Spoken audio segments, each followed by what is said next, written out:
Well, the National Union of Mineworkers of South Africa has walked out of the second round of wage negotiations with Eskom. Numsa is accusing the power utility of displaying a hostile attitude towards workers. Numsa, together with the National Union of Mineworkers, have rejected the 0% increase, opening after that the cash-strapped power utility had put on the table. Well, the unions claim that Eskom brought a specialised security armed with high-calibre weapons to the negotiation venue in Johannesburg. To discuss this, we are now joined in studio by NUM Chief Negotiator Helen Diadile, as well as Eskom's spokesperson, Mr. Khulu Phasiwe. A very good evening to you. Thank you very much for joining us tonight. Essentially, Helen, I'm going to start with you. You know, it's no secret that Eskom has been seeing its financial woes, specifically over the past couple of years. Do you still feel on this basis that your demands are fair? Yes, we feel our demands are fair. For the reason that Eskom is having financial problems has got nothing to do with workers. We are doing our work, we are performing our duties accordingly, and if Eskom cannot manage its finances, really cannot be our problem. The issue of pushing and persuading municipalities to pay was hot in the previous leadership. Now they are quiet about it. There is money all over, and the money that is coming in is also disappearing. So that cannot certainly be our problem. The appointment of the different Mackenzies and all that are getting money, the contracts that are not necessary, we cannot have control over that. It's mismanagement that has got nothing to do with ordinary workers of Eskom. Khulu, I'm going to give you an opportunity to respond to that. Of course, NUM saying that money is being mismanaged within Eskom and it's not essentially the problem of the workers. They are correct. The problems that the company is currently facing were not caused by the workers, and if the situation was okay, workers shouldn't be going through this difficulty of not getting bonuses and also not getting salary adjustments. But we are not dealing with a situation where the company, for the last 10 years at least, its revenue has been at about 0.1%. If you were lucky, it was 1%. So in other words, our sales were lower, but our costs were high. And if you run a company where you're not making money, but you're spending more, clearly you're going to run into troubles, which is why Eskom is partially in this situation. But let's go to the issue around McKinsey and Trillion. People will remember that we have written letters to McKinsey and Trillion wanting them to repay the money that they owe us. That the money that was, I would say, unduly paid by Eskom to these two companies. McKinsey has indicated that they're going to pay that 1 billion, and Trillion is sort of refusing, I suppose, to pay back the money. But the monies that were paid for unduly are now being in the process of being recovered. And then we also have many people who were implicated in some of this wrongdoing. Many of them have been on suspension, others have been fired, others have resigned. And even those who have resigned or those who have been fired, it's not like they are exonerated. Management has been on the record saying that we still can pursue criminal charges against them so that they can have some penalty against them. We understand that negotiations came to a complete standstill. Eskom putting nothing, absolutely nothing on the table that obviously NUM is not willing to accept. Essentially, what does this now mean for negotiations going forward at the expense of South Africans, at the expense of South Africans who pay their electricity that could possibly, be affected by this? Well, essentially this means that we have now deadlocked in terms of the negotiations. But from our side, we have noted some of the reports which are indicating that some unions at least are planning to go on some strike. All I know at this stage is that people who are working for Eskom, just like the police and the military and other organizations, people are not allowed to go on strike. So that's what I know.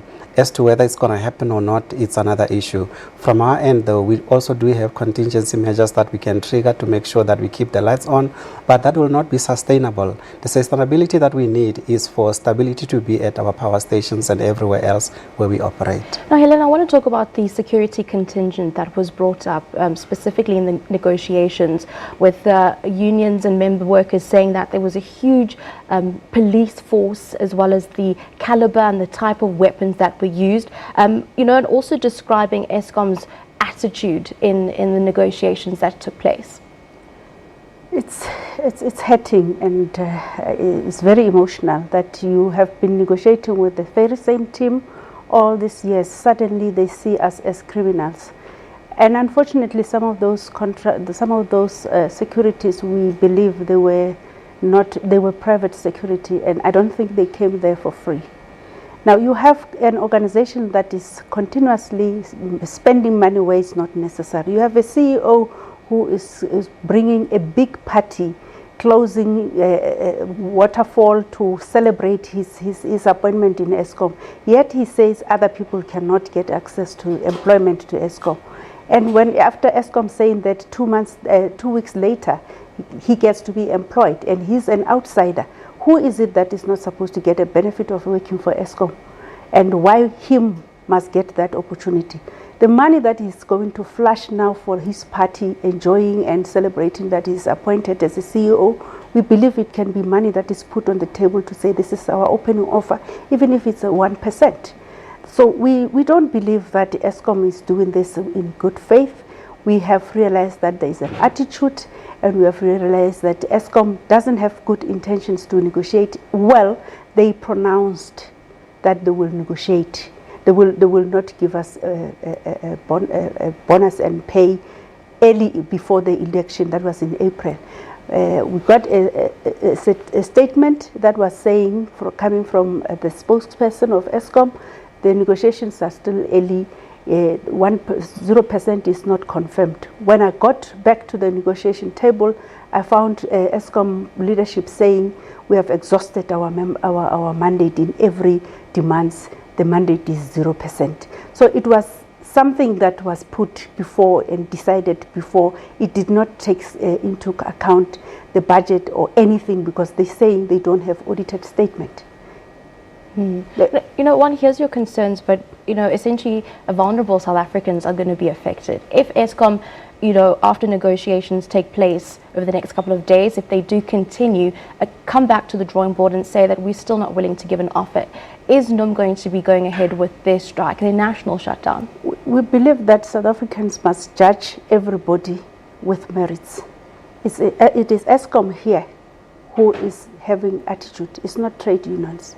It is the company that says we have reached a deadlock. It is not trade unions. We still have we've got 3 days of negotiations. The second round of negotiations was only half a day. If indeed Eskom cares for the South Africans, I don't think they were supposed to do that. We left them and we said, we understand you have exhausted your mandate. So in fact, I have to correct, Numsa did not walk out of the negotiations. We left Eskom to speak to their principals, hence since they said they have exhausted their mandate. Bring those people who have given you a mandate so that we can speak to them. Maybe they have not exhausted the mandate. You have exhausted the mandate. And they know that we were there until 3 o'clock. Eskom left us at the negotiating area, but they are saying we have walked out. So it's not true that we have walked out, number one. 2, we begged Eskom to negotiate in the interest of employees, knowing very well that if employees are suffering, they will retaliate. If they retaliate, it can affect South Africans, including themselves. Definitely, it's going to be affecting South Africans. And, you know, specifically hearing what the negotiator said, are we now going to be expecting load shedding in winter? Well, we have indicated that from our side, we have done everything possible to make sure that we prepare ourselves for winter demand, and as a result, we are saying we're not anticipating load shedding as far as our ability to produce electricity is concerned. If there are other things that may happen there which are not part of how we operate, then clearly something different. But from our end, we do believe that people who are working for Eskom, they are not only union members, but first of all, before they were union members, they were Eskom or are Eskom employees. So we're hopeful that we're not going to have any issues based on what we have heard so far. Maybe I would also like to take this opportunity to maybe just clarify our side of the story in relation to a party which is apparently going to happen at some point. First of all, I'm not aware of anything that Eskom itself has prepared where there's going to be a welcome party for Mr. Hadebe. What I do know, though, is that there was a tweet that was issued yesterday by, I think, the black professionals who are operating within the energy sector. They are asking their members to converge at a place somewhere in Waterfall where they are going to formally welcome Mr. Hadebe and introduce themselves to him. So it is not a party which has been organized by Eskom. Essentially, what then are your views on that it's a private party? Where are your sources regarding the party? My point about the party is on the request that Mr. Pagamani must just pagama and go and leave Eskom to the interest of the people who wants to lead it. Because since he came in, he is very destructive. Such things are the ones that we are thinking. He is very much of an individual. He cares less about workers. He cares less about even the South Africans. While you have an organization that is not able to pay its own employees, that is not able to give South Africans an opportunity to get employed, you get to be employed in that midst and you throw a party. Therefore, we are saying the man must just leave Eskom. And I think the leadership that we have been negotiating with will then have their senses, because they have sold their integrity to his interest more than to that of the employees. They have never behaved like this before. So some very strong statements coming in from the chief negotiator, specifically with the CEO. They're essentially now, day two, Numsa saying that they left the negotiations, they didn't necessarily walk out. Where does that leave proceedings now in the next coming days? Well, in terms of the normal agreements that we have, today we were supposed to have day 3 of the round 2 of the negotiations, but there's still another round of talks if there's a need for it. So from our end, if we are going to have another round of negotiations, we will go there and essentially present our case as we have done before.